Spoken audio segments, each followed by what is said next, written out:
Am I the a-hole for reacting to Reddit's travel questions? Hey guys, it's Erica from America, your favorite flight attendant, and today I'm trying something new, and I want your opinion on if you like it, if you don't like it. You know what I mean? A couple days ago, I got this lovely comment from a fellow potato, and what that means as a fellow potato is that she, like me, is a fan of Charlotte Dobre, the potato queen. Charlotte Dobre is one of the reasons why I actually started this channel because I enjoyed watching Charlotte's reactions to things so much, and I just love reaction channels in general. So when I started it, I wanted to react to all kinds of different travel things. And I'd been playing with the idea of reacting to Reddit stuff for a couple weeks now. Couldn't decide if I wanted to or not. Didn't really know where I would do it because Charlotte has a team of editors that pick stuff out for her ahead of time, and they have updates and they have all this information. So there's all these resolutions. They're fantastic for the Reddit videos that she reacts to, but I figured it wouldn't be the same in travel. I am a part of a couple of travel channels on Reddit where I kind of just skulk here and there and answer every now and then.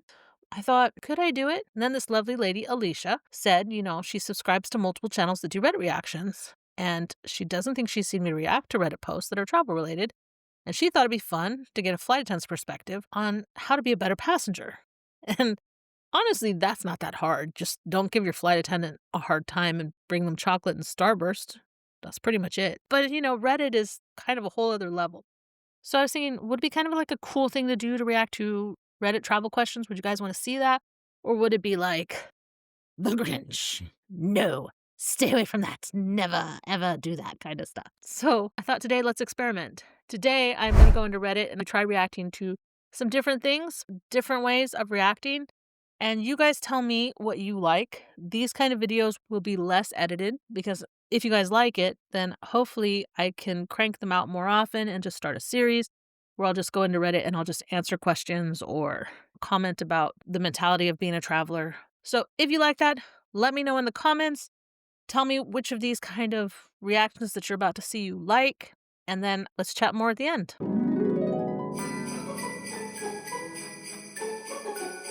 If you guys see a question that you would like me to answer, then just go ahead and ask me in the comments below, and I will try to answer that, possibly not only in the comments, but in the shorts as well. What shoestring travel mistake will you never make again? I'm currently staring at my suitcase, trying to avoid repeating history, so I thought I'd ask this sub. What is the one shoestring travel error you made? Missed flights, overpacking, or trusting bad advice that you swore you'd never repeat. I feel like every seasoned shoestring traveler has that one trip where everything went wrong because of a single bad decision. I'd love to hear your cautionary tales so I can hopefully avoid making them myself on my next trip. Ooh, a lot of things are running through my head. Let me think. Give me a moment. Actually, I think I've talked about this before. The most common mistake that I've made, I think shoestring travel-wise, is trying to rent a car at a no-name place. When I did that, that was in Orlando. That was the awful experience that I had with Uber.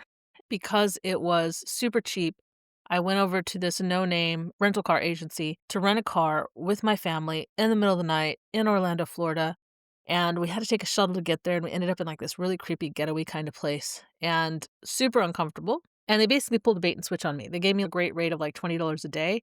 And then when I got there, they said I also had to put down a $250 deposit. And I was like, hell no, we're not doing that. And then when I tried to order up some Ubers from there, they would not come get me because we were too close to the airport. And they would say they were coming to get me, but they wouldn't because they would get a better fare picking up somebody from within the airport radius. We were just outside of the airport radius, so they couldn't charge us the extra money. As a result, I wasted like a good hour, hour and a half trying to get these stupid Ubers. I did it like 3 times before I finally figured out what their game was, because they would make me wait so long that I would finally cancel it and order it again. And by doing that, I couldn't give them a bad review with Uber.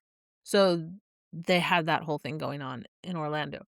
But ever since that particular lesson, I only rent a rental car from one of the more well-known companies like Avis, Enterprise, Budget, and I will do that through Travelocity, and then I will go to their website to see if they have any other deals, which is basically how I save money. I had booked it for a week, and I don't remember if they tried to ding me on that or not. But that's one mistake. The other mistake I think a lot of people make is when they come out of the airport, they immediately try to book an Uber or a taxi to take them to their hotel, when there might actually be public transportation. So before you go to an airport, if you're looking to save money, do a little research on if there's a train or a bus that goes into the airport and get yourself away from the airport. That's one of the best ways that you could save money. But a lot of times, like in Chicago, the train will take you straight into downtown. And I believe the price is like $5 or $10 for a ticket. I forget which one it is, but a lot of times you get the day pass for that. And that'll include the buses as well. But it'll get you out of the airport into downtown. It'll get you on all of the trains, all of the buses. So it's generally the better deal, and that's probably one that I made. Trying to think if there were others, but I mean, I've been traveling for so long, I can't even think of any.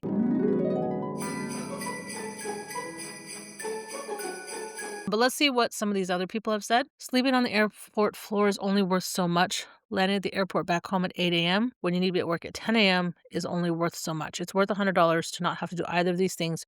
You're not 18 anymore, buddy. That's fun. I remember being hungover in Vegas trying to get on a 7 a.m. flight and wishing I had spent the extra $40 for an afternoon flight and a few hours more sleep. Oh, that does remind me. I don't know if I'd call it a mistake. When I was in college and I went to Ireland, I do remember that I wasn't sure if I wanted to actually study for the second semester in Ireland. For the first semester, I'd been living in the dorm and it had gotten very stressful for me to be around that many people all the time. I'm kind of a loner more, and I kind of made the decision at the last moment to, yeah, go ahead and extend it because I was kind of going through culture shock in the first semester as well. And so then the second semester, I got a killer deal on round trip from LAX to London. And then I had booked the bus from London to Dublin, which is a 12-hour bus and didn't leave until the evening. And I think probably the mistake that I made with that is I didn't research it ahead of time because I could have caught it as soon as I got off the bus, but I missed it and it only went twice a day, so I had to stay awake all day long to catch that bus. And that was very uncomfortable. I did have to sleep in an upright position. It was super cheap, but if I had just done a little bit more research, I probably would have found that there were cheap flights from London to Dublin as well on like Ryanair. So again, just a little bit of research. Let's see. If you're doing a lot of travel outside the USA, getting a credit card with Priority Pass is great. I slept and took long naps in lounges in Asia and the Middle East, and it was pretty comfortable. I've also gotten meals, alcohol, drinks in lounges, and the comfortable seats, plus good Wi-Fi is well worth the price.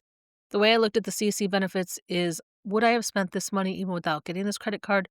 For example, the Amex Plaid Uber card. If you would have spent money on those benefits without the credit card, then I subtract the money from the fee and see how much I break even or come out ahead. Other benefits, such as free travel insurance, clear global entry, all makes my travel cheaper and better.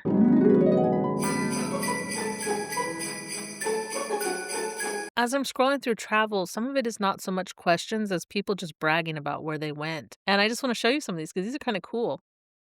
Jizu of the Bartong Valley in the Pamirs of Tajikistan, one of the most stunning places I have seen. Look at that. Isn't that gorgeous? That looks like it's resin or something, doesn't it? Like somebody made a resin table out of that. And let's see. I spent 36 hours in Chicago on my 2 days off, and they saw Cloud Gate. It's actually called Cloud Gate, but it's nicknamed the Bean, which is very interesting. Oh, let me see. Where have I seen that? It doesn't really say where it is, but I feel like I've been here before. So if I've been here, I've probably seen that. They did a lot of buildings. I've seen those ones before. That one's kind of fun. That kind of marks the entrance of where the architectural tour starts. And I actually did a coloring book about Chicago, and I have a picture of that in there. Here's that picture if you want to see how it came out in my coloring book. These are very nice. Boy, this person's a really good photographer. This looks like the ice skating. Oh, wait. No, if that's the ice skating rink. Oh, there's the Bean. Okay. So, yeah, this is Millennial Park. Here's the Bean. And then there is the concert hall, like somewhere over here. I think it's like right in this area. But they like to put up this ice rink in the wintertime, which is really nice. Pizzeria. Nobody can agree on what's the best pizza. I've been there. Starbucks Reserve Roastery, the largest Starbucks in the world. It's so much fun. If you ever get a chance to come to Chicago, this is on the Magnificent Mile. So I had made a coloring book of Chicago that was a tour of downtown Chicago. And this is one of the places in there as well. It is the largest Starbucks in the world, and if you get a chance to, you have to try the cocktails. But not just the cocktails, like any new creations that they're working on, they'll be working on it here. So it's a great place to go and have a little bit of fun. Oh, are they still in the roastery? And that looks like all the pictures of that.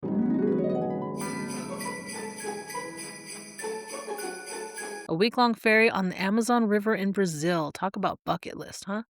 Could you sleep in a hammock like that? I think that would be so fun to try. Even at my age, I would still try. Amazon River, not exactly on my bucket list. I'm kind of like a city type of girl. I'm not the camping type. I don't camp. You know what I mean? Like beaches, that's me. But I mean, it would be interesting to try. It looks like they're on a boat for this. I have had to sleep on the ferry going from Ireland to Normandy one time. When I was in college, my friend Suzanne came out and we actually caught that ferry and we slept between some airplane seats, which was really kind of fun. And we did sit up on the top of the boat. And I remember there was this group of bicyclists who were going from, I want to say Scotland, all the way down to Jerusalem on their bicycles. And so they were also on the ferry and they were drinking and they were having a good time.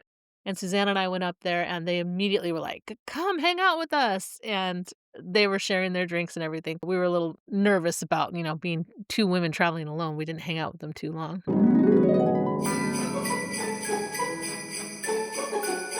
Looking for fantastic ruins that aren't world famous. I love ruins, especially when they're huge. I got a bunch of books on the subject from the library, and they're all the same list of places anyone interested in the subject already knows about. So I'm hoping to get some ideas here. Doesn't necessarily have to be ancient. Some examples that I visited are in Herculaneum Greek temples at Paestum and Agrigento in Italy. Agrigento?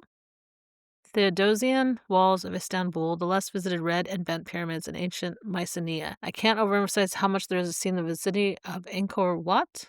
I know about and hope to visit Bagan, Split, Bekli, Tepe, and the Temple of Baal in Lebanon. Lamane is the only Central American ruin I've visited. I would love to visit some that are still being uncovered, though that's unlikely. The European and Middle Eastern empires are so vast, there's got to be some I have not heard about. Again, I lived in Ireland, and there was one that I saw when I was there, actually, was the tomb. Newgrange. Newgrange was the one that I went to when I was in Ireland. And this was fantastic. It's a tomb that's as old as the pyramids. And what I remember about it is that I have some pictures around here somewhere, I think in front of the doorway of it. So basically what it is like this is the doorway. And they have all these swirls on this rock, and some of them swirl in one direction, some of them swirl in the other direction. One of the cool things about Newgrange is that it marks the shortest day of the year. On the shortest day of the year, around this time, like December 21st, 22nd of every year, the sun will shine right into this little window here, and it goes all the way into the back, into the middle of the tomb, which is round. So it goes all the way into the middle, which is back here, which I've been all the way in there before. And there's like 3 chambers, and in each chamber, they would put the ashes of the people that had passed away in like little urns and stuff. And there was like the one for the kings, and there was the one for the peasants, and the ones for the other nobles. And it was really interesting because then they would take it and they would bury him in like little tombs around Newgrange. And if you had a chance, this is a fascinating place. This is where I would recommend if you're interested in ruins.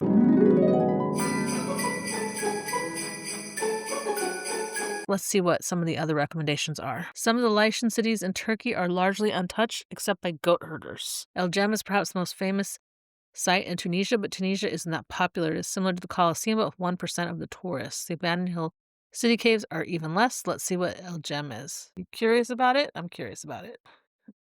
Kind of looks like the Colosseum.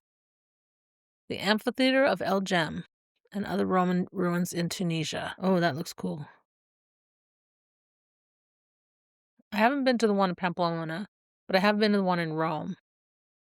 Let's see what else people are suggesting. Plenty of Central American and Mexican sites that are still being excavated or have yet to even had work started outside of the biggest draws like Chichen Itza, Palenque.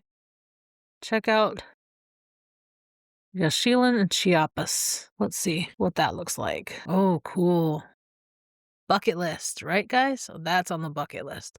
Unless I have to hike, and then it's not on the bucket list at all.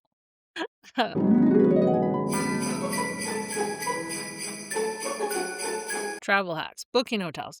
Should I go for hotel rewards points or frequent flyer miles? I've decided to make it a self-care priority to get out of town once every quarter. My recent trips have mostly been to visit family, but in the coming year, I'm trying to explore some places I've never been before and will be staying in hotels.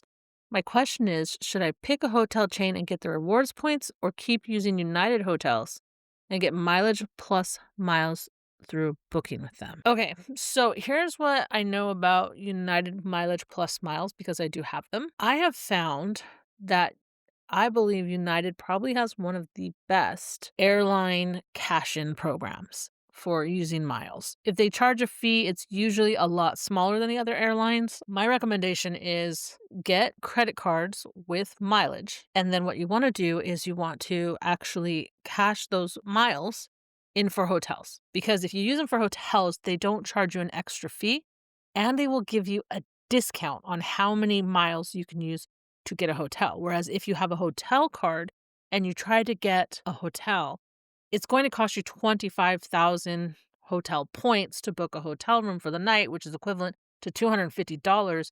Whereas if you use miles, they're going to ask you for anywhere from 5,000 to 15,000 miles to book a hotel room, which again equates to anywhere from 50 to like $150.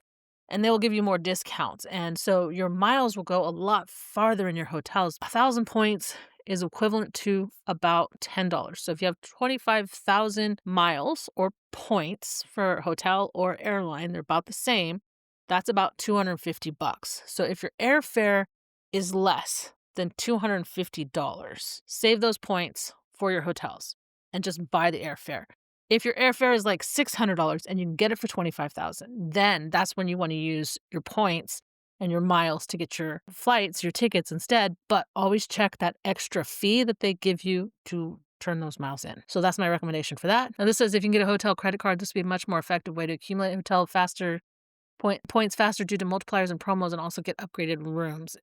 Now, like I have the hotel cards and I have the airline cards, so then that way I can fly on any airline if I need to, like last minute. But I have found that on average it's 25 to 30,000 points. Does that mean it's not worth getting the card? Not necessarily, because like they say, if you do get the card for hotels, it's not as good of a deal for when you're booking the rooms, but they offer you more discounts for booking the room. So if you have to pay for it, you can get a good deal. But the other thing too is you can get the upgraded rooms. And one of the things that you can do, like say, like me, if you are working for a business that sends you somewhere to travel, let's say you don't get the points for staying in that room because your company paid for the hotel and they're taking the points, then all you really have to do is go down, give them your number to put on the room, and then you charge like a Coca-Cola to your room and you get a stay credit. The stay credits will also get you credit points. One other thing that I've seen is on eBay.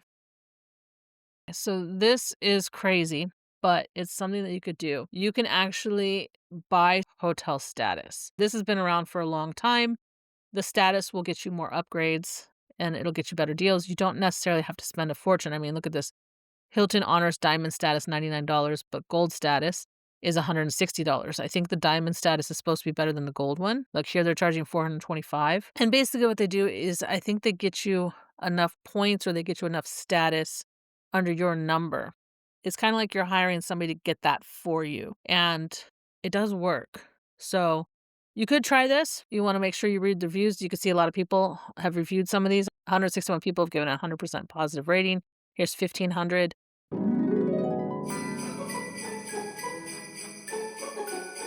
Should we do one more? Should we? Okay. I did respond to one earlier in solo travel, and this one is more relationship advice. I actually responded to it earlier. This person said, I thought traveling would be better than rotting at home, but 6 months and I'm still lonely. I left everything behind in April because I was just existing. Work at morning, then spend the afternoon scrolling or playing video games and sleep. Felt dead inside. Friends said spending some time overseas would help, so I got a one-way to Bangkok. Now it's almost December. Visited most of the tourist places like Thailand, Vietnam, Cambodia, etc. And somehow I feel just as lonely as before. Seems like everyone is busy on their phones. Convos are just, where are you from? Then nothing. Tried pub crawls thinking I'd find my travel crew, but everyone leaves in 2 days. Got dozens of contacts from people I met, and we never actually talk. What really gets me is the constant mental load of just existing here. I got 6 different apps to figure out where to go or where to stay and how to get there. Finally start feeling comfortable somewhere, and it's time to pack up again. Yesterday at a night market, I watched backpackers laughing together while I ate pad thai alone and realized I flew halfway around the world to escape isolation, and I'm doing the same thing, just with better travel and worse Wi-Fi. I know going home isn't the answer, but does solo travel eventually click, or am I just bad at this? So here's my response. I see you posted this almost 3 weeks ago, but I thought maybe you were still looking for an answer. I'm a flight attendant. I spent a lot of time alone while traveling, so maybe my advice will be relevant. Travel solo is not so much about connection as expanding your horizons. Experiencing new things and seeing new sights, getting to know other cultures and allowing it all to change you. It does open you up to be a better you, but human connection takes more. However, you didn't start traveling for that. You started traveling because you wanted to make human connections and you aren't finding them. I think you went to the wrong place. Try this. 1. Hostels, Airbnbs, and couch surfing. This is where you'll meet other travelers and likely hook up with them. Adults are allowed in many hostels. They are not just for students anymore. Renting a room from an Airbnb instead of the whole place will allow you to connect with the homeowners and other people in the home and possibly find travel companions. Couch surfing is where people literally welcome travelers and try to make their experiences even better. 2. Also, you may want to switch to a country where your language is a dominant language. For example, I speak English. Shocker. Europe is one of those places where I find it really easy to talk as much as I want. But once I spent 3 weeks in Seoul, Korea, alone, not really being able to speak the language, and I felt much like what you are describing. I was going stir crazy being alone there with no one to talk to. All I was doing was seeing the sights and eating the food. You definitely need more of a human connection. 3. If you're going to be somewhere for a while, try finding a language class to learn with others in person. 4. Finally find a job there, even if it's a job serving food and getting paid under the table. This will allow you to connect with other employees as well as customers. I worked at TK Maxx in Ireland when I lived in Ireland for a year. The connections there were even better than the connections I made with the students in my dorm. When it comes down to it, you are looking for a connection and something challenging. You've hit a wall.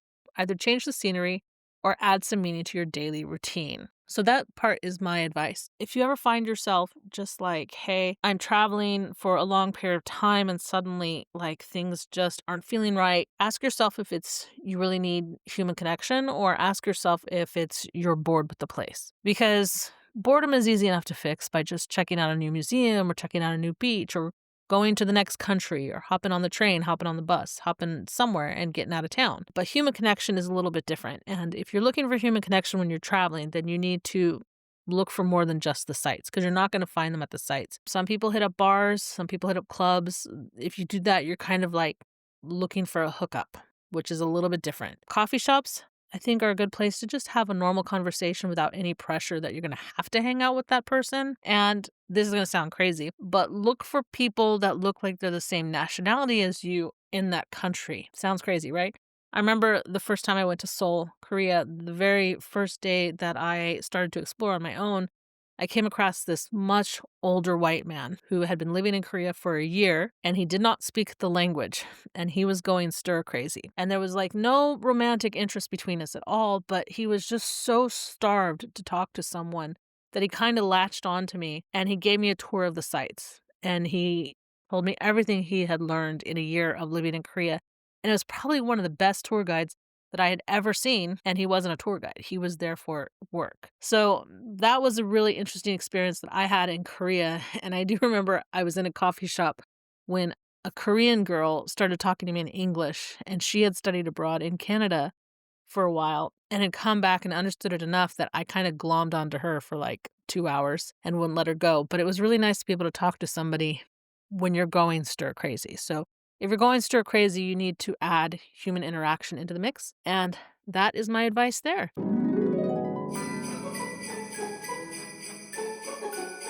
So a lot of people immediately started saying it looks like you're writing about possible mental health issues. As a reminder, for people with struggling with mental health, solo travel is not a substitute for professional help, and that the stress of travel can sometimes exacerbate these issues. Then this one says, I don't want you to take this as an attack. This is an insult. I'm not making fun of you.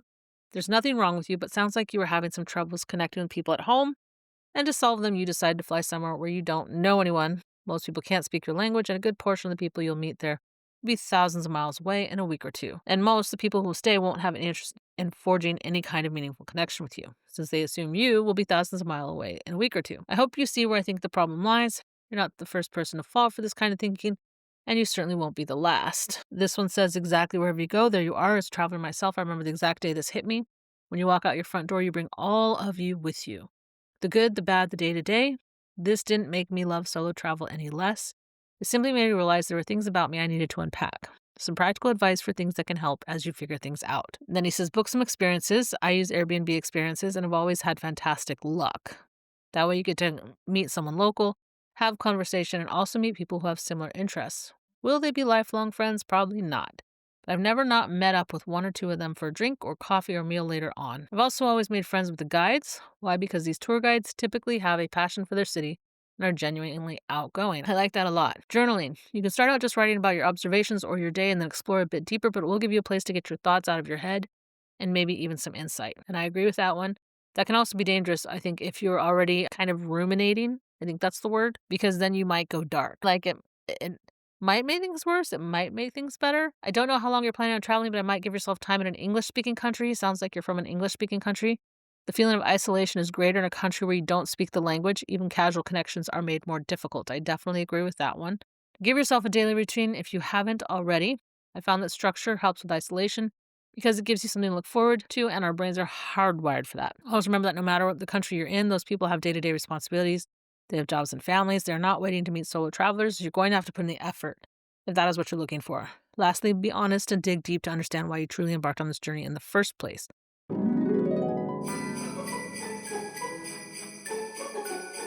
So what do you guys think? Would I be the a-hole for using Reddit to create content creation for this channel?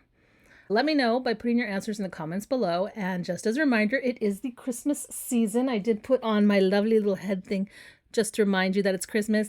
And my favorite Christmas sweater. Look at that. Isn't she beautiful? Oh, wait. Ugly. Ugly, right? Yeah. My ugly Christmas sweater. I know.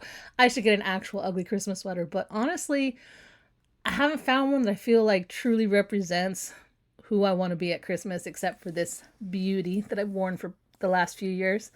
What about you? Do you have the perfect Christmas sweater? What does that look like? Put that in the comments below. I'd like to know that too.